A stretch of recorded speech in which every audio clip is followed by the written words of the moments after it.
Hola, hoy vamos a meternos en las tripas de un ordenador para entender algo que es fundamental pero que casi nunca vemos: cómo el cerebro de la máquina, el procesador, se las apaña para hablar con el mundo exterior.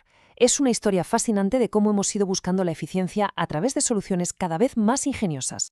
Y para arrancar, vamos a plantear la pregunta del millón, la que lo empieza todo. ¿Nos hemos parado a pensar en esto alguna vez?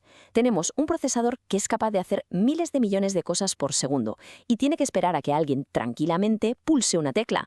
Esa diferencia de velocidad, ese abismo, es el verdadero meollo de todo el problema de la entrada y salida, o ES, como se le suele llamar. Venga, pues vamos al lío. Para entender las soluciones, que es lo interesante, primero hay que tener muy, pero que muy claro cuál es el problema de base.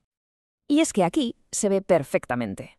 A un lado, la velocidad de la CPU, del procesador. Pura potencia. Al otro, la de un periférico cualquiera. La diferencia es que es brutal. Es como comparar un avión de combate con una tortuga. Si dejamos que el procesador se quede esperando sin hacer nada, estamos tirando a la basura un potencial increíble. Entonces, la pregunta es lógica: ¿y por qué no los conectamos directamente al bus del sistema, a la autopista principal de datos? Y ya está. Pues porque sería un auténtico caos. Para empezar, hay una variedad de cacharros que le queremos conectar que es enorme. Luego, cada uno va a su propio ritmo, a su propia velocidad. Y para rematar, cada uno habla su propio idioma, usa un formato de datos distinto. Meter toda esa lógica para gestionar semejante jaleo dentro del procesador lo haría lentísimo y súper complejo. Imposible. Entonces, si la conexión directa es un desastre, ¿qué hacemos? Pues lo de siempre: buscar un intermediario, un traductor, un gestor, alguien que ponga un poco de orden en todo esto.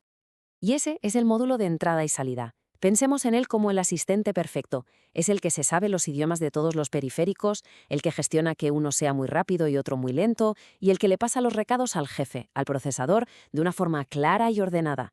Básicamente, le esconde toda la parte fea y complicada del trabajo. Vale, ya tenemos a nuestro gestor. Ahora vamos a ver la primera manera, la más, digamos, la más primitiva, de cómo el jefe se comunicaba con él.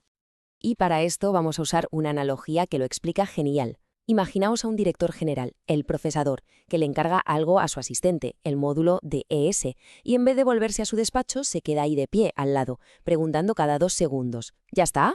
Oye, ¿lo tienes ya? ¿Has terminado? Y lo peor es que mientras tanto, el tío más importante y rápido de la oficina está ahí parado sin poder hacer absolutamente nada más. Un desperdicio total.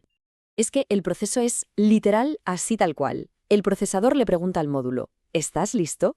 Si el módulo dice que no, el procesador vuelve a preguntar, una y otra vez, en un bucle infinito, lo que se conoce como espera activa, un horror. Y cuando por fin el módulo está listo, es el propio procesador el que tiene que arremangarse y mover el dato de un sitio a otro. Vamos, que lo controla todo al milímetro. A ver, ¿tiene algo bueno? Pues sí, que es súper simple de implementar, fácil y barato. Pero la desventaja, la desventaja es demoledora. Se tira a la basura el 100% del tiempo del procesador mientras se está esperando. Inaceptable. Estaba claro que esto no podía seguir así. Había que inventar algo para que el procesador dejara de perder el tiempo de esa manera tan tonta. Y volvemos a la oficina. Ahora nuestro director general ha aprendido la lección. Le dice a su asistente: «Oye, encárgate de preparar este informe, y cuando lo tengas listo, me das un toque».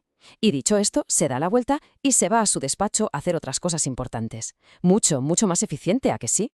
Pues justo eso es lo que hace la entrada y salida por interrupciones. El procesador le da la orden al módulo de ESI y se olvida, se pone a hacer otra cosa. Cuando el módulo termina su trabajo, le envía una señal, un aviso, una interrupción. En ese momento, el procesador deja en suspenso lo que sea que estuviera haciendo, atiende la llamada del módulo y cuando termina, vuelve a su tarea anterior justo por donde la había dejado. El salto es brutal, ¿no? La eficiencia del procesador se dispara porque ya no hay esperas inútiles.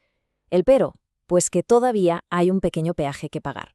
Todo ese paripé de parar lo que estás haciendo, guardar donde te has quedado, atender la interrupción y luego volver, pues todo eso consume algo de tiempo y recursos del procesador. Para mover un dato está bien, pero para mover bloques enormes de datos todavía se podía mejorar. Y con esto llegamos ya a la joya de la corona, la solución definitiva, sobre todo cuando lo que hay que mover es una cantidad enorme de información de golpe. Nuestra analogía final es la delegación en su máxima expresión. Ahora el director general da un paso más allá. Llama a un especialista, un mensajero, y le dice: «Mira, coge todo este archivador y llévalo al almacén. No quiero que me interrumpas por cada carpeta. Avísame solo, y digo solo, cuando hayas terminado del todo».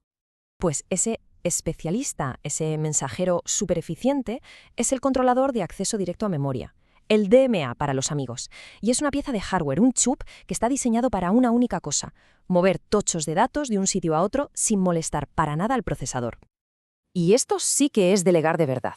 El procesador aparece solo un segundo al principio. Le da las instrucciones al controlador DMA: quiero que muevas esta cantidad de datos desde esta dirección hasta esta otra. Y se pira, se olvida por completo del tema. El controlador DMA se encarga de todo el lío.